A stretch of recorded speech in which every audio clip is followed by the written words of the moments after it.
Pilot साहब, जो सी voter का जो सर्वे है एबीपी का मध्य प्रदेश में, तो बिल्कुल सुपड़ा साफ दिखाया जा रहा है भाजपा का। तो आप सोचते हैं जो 5 स्टेट हैं उनमें भी इसी तरह की परफॉर्म करेगी कांग्रेस? देखिए, सर्वे बहुत आएंगे।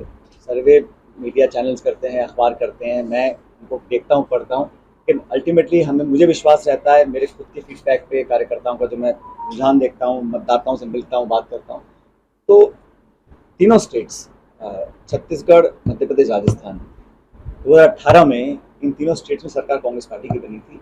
और इस बार दोबारा मुझे लगता है कि पहले से ज़्यादा बहुमत लेकर हम सरकार बनाएंगे तीनों स्टेट्स के अंदर।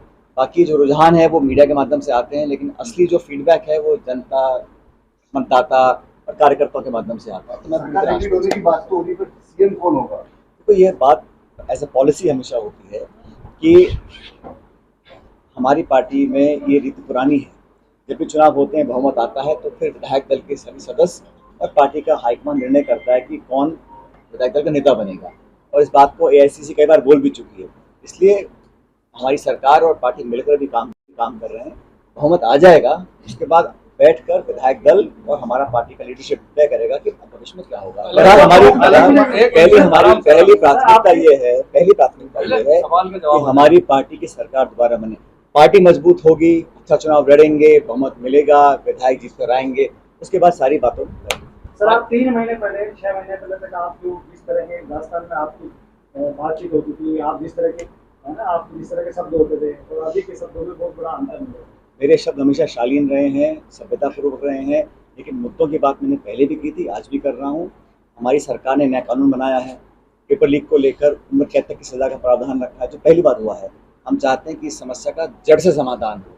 जो हमारा पब्लिक सर्विस कमीशन है उसमें ऐसे लोग बैठें जिन पर कभी उंगली ना उठ सके, जिनकी क्वालिफिकेशन, जिनकी इंटेग्रिटी पर सवाल ना उठे, और वो होना चाहिए और होगा कि जो सिलेक्शन क्राइटेरिया है वो ऐसे लोगों को बनाया जाए जो संदेह के दायरे के बाहर आ जाए। इस बात को सब जानते हैं, इस बात को पार्टी और सरकार दोनों एग्री भी करती हैं। और करप्शन के खिलाफ मेरा क्या है, राहुल जी हों, हमारी पार्टी हो, हम सब हमेशा बोलते आए हैं कि जीरो टॉलरेंस फॉर करप्शन। जहाँ भी करप्शन मिलेगा उसको जड़ से खत्म करेंगे। ये बात पार्टी ने मानी है, सरकार ने मानी है, और उसी दिशा में हम लोग काम करेंगे। ज्योति मिर्धा जी के कांग्रेस छोड़ के बीजेपी में ना, हनुमान बेनीवाल जी को शायद ज्यादा तकलीफ हो रही है।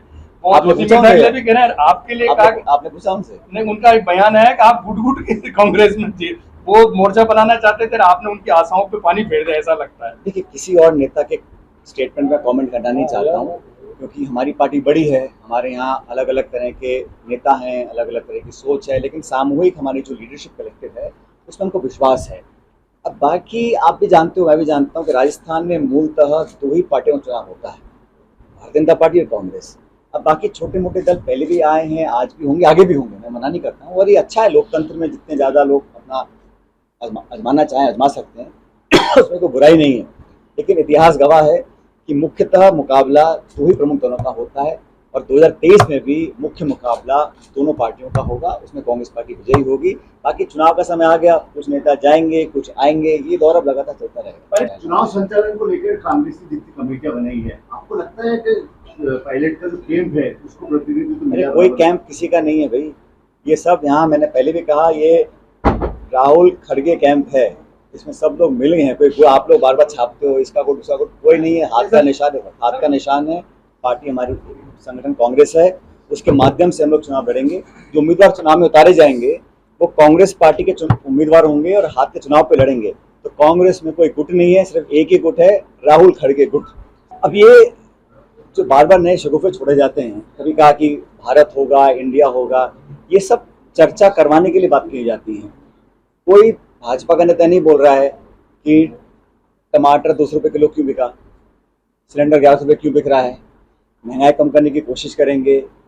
ये सारी चर्चाएं की जाती हैं ताकि लोगों को बिजी रखा जाए, लोग व्यस्त रहें चर्चा करने में। फोन हमारा कुछ नहीं है, संविधान में 2 शब्द हैं, भारत भी है, इंडिया भी है, इसमें बहुत कुछ कहने सुनने की वजह ही नहीं है। दूसरी बात, 1 नेशन 1 इलेक्शन, इसका क्या स्वरूप होगा, इसकी किस तरह अफवाह चल रही है ना। अब सत्र में क्या होगा किसी को मालूम ही नहीं है। ऐसे यूनिफॉर्म सिविल कोड पर चर्चा हो रही है, उसका स्वरूप क्या है, उसका बिल क्या है, किसी को मालूम नहीं है। तो ये पार्टी बड़ी चतुर पार्टी है, ये ऐसी जगहों पर छोड़ती है कि आप उसमें उलझे रहो, और जो महंगाई, बेरोजगारी, किसान, नौजवान, उद्योग, रोजगार, इस पर चर्चा ना हो। इस पर चर्चा होगी, रिपोर्ट कार्ड मांगी जाएगी, रिपोर्ट कार्ड देने को है नहीं, सिर्फ नारे हैं।